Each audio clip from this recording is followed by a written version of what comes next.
everyone, welcome back. Today's tutorial is this cool tone velvety smoky eye.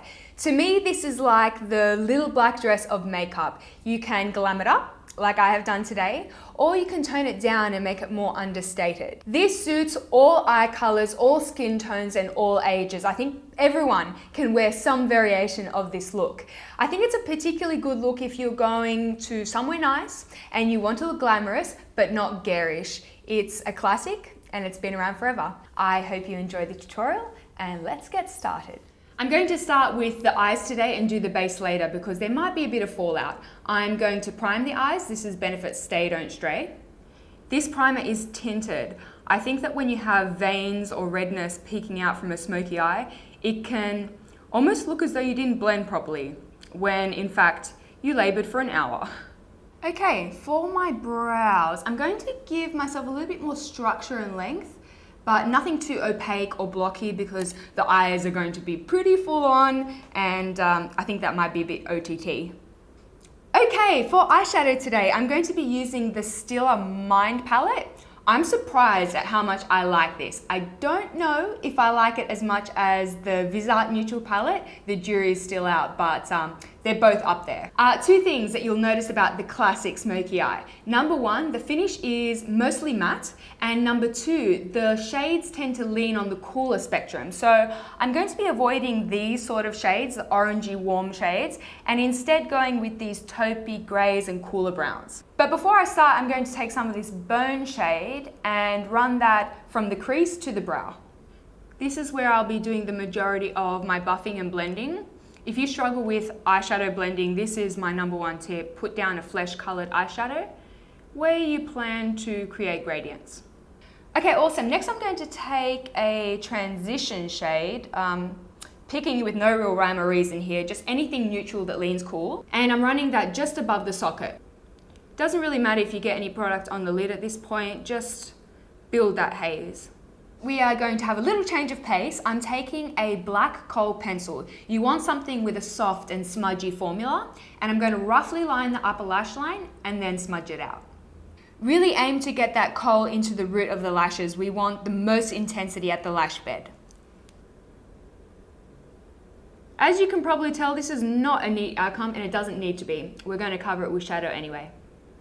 Take any dark cool brown on a flat shader brush and pack that all over the mobile lid. Now, some people will say with a smoky eye that you should take this dark shade just to the socket and not above. That makes my eyes look so beady, so I'm going to bring it just a touch above the socket. Also note the sequence in which we applied these shades. We started off with a flesh tone, a light shade, and then we moved to a slightly deeper transition, and now we're going in with a deeper shade.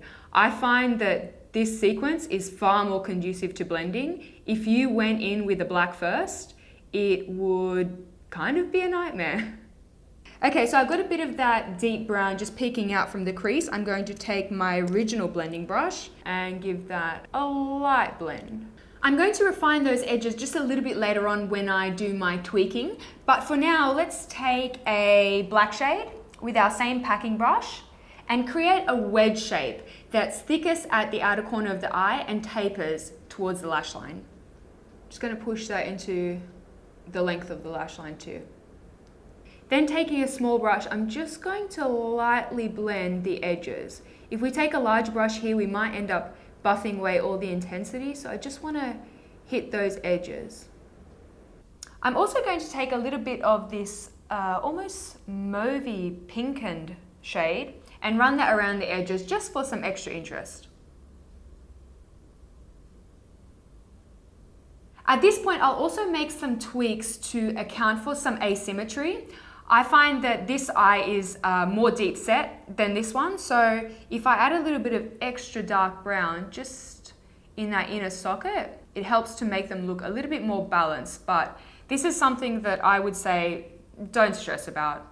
Everyone's asymmetrical in one way or another. I'm going to quickly clean up any fallout with some eye cream. You can use face cream or Bioderma or whatever you have. And add some concealer. I'm going to be using the Visart concealer palette today. I'm not sure how I feel about this. We'll give it another go. I'm going to take this shade. I like to put on my concealer before I really smoke out a lower lash line because it's kind of hard to apply concealer around a haze, if you know what I mean. And then the sequence on the lower lash line is identical to what we did on top. So I'm going to take a grey transition shade and buff that quite low. Then take our cool brown and push it closer to the lash line. Add a little bit of eyeliner and smudge it out. Someone's playing that happy song outside, right outside my window. I'm so over that song. Okay, let's add a touch of highlight to the inner corners. Now I've noticed that very strong frosty inner corner highlights or tear duct highlights, that's quite a trendy thing. And with the classic smoky eye, I think we want something a little bit more muted. So I'm going to go with the Transforming Pearl in the IT Cosmetics Naturally Pretty palette. Just lightly buff that around the tear duct. I'm going to tightline the top lash line just with a black long wearing pencil this time. You could run that black pencil also on your lower waterline, but again, I think it makes my eyes look beady. I don't know, clearly I have a beady eye complex, so instead I'm going to use a rich brown, and it's just a little bit softer. And also because I'm like a magpie and I just feel compelled to add something sparkly, I'm going to add a little bit of black sparkly liner along the lash line. I think it's nice just to have a little something something peeking out. Now, what you do with lashes can really change the direction of this look entirely. If you want to keep it quite casual and chic, you can just add a little bit of mascara. If you want to amp it up and do quite a classic smoky eye, I would suggest a few individuals. I have like 5 individuals left, so clearly that is not an option for me. Instead, I'm going to use the House of Lashes Siren Lash. I'm just quite fond of these. I think they're really pretty. This has actually turned out to be quite a lashy look, perhaps a minor deviation from the classic, but I'm feeling it. I also have really long lower lashes. It's kind of absurd. I think they're longer than my upper lashes, so I'm just gonna roll with it and use MAC Extender Play Gigablack Lash, which is full on. Now that the lashes are dry, I might as well do the upper lashes with the same mascara. Okay. And that's the eyes done. Now let's pretty please put on some foundation because I feel like a mess. Kogundo Aqua, the same foundation that I've used in my last 6 videos. I'm having a moment. I'm going to apply that with my fingers. You apply your foundation in any which way you like and as much as you like. You do you. Foundation done. Now I'm going to set my entire face with some Rouge Bunny Rouge Diaphanous. Broken record, love this stuff. Just a light dusting all over. Whew, okay. It's funny how the foundation goes on and suddenly everything starts to come together. Now for the rest of the face, I'm going to keep it quite chic and monochromatic. So I will start with a bit of contour, as always. Kevyn Aucoin Sculpting, Rae Morris Flawless Shader, the Dynamic Duo. I'm gonna pop that underneath my cheekbones. Nothing too strong or precise. I'm just adding a little bit of shape to my face.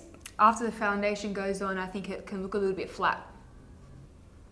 Okay, and for highlight, I'm going to use Shiseido High Beam White, which is a very refined highlighter. It's more of a satin, so it's not at all obnoxious. I would say that this is the most sophisticated highlighter that I own. I'm going to pop that on the tops of the cheekbones. Maybe a touch down the nose. And a little bit on the chin. Clearly I love highlighter. I'll also add a very small amount of blush, just because I know that many of you would actually wear this look with a blush. This is MAC Dainty, which is a warm pink, and I'm just going to apply a little bit to the backs of the cheekbones.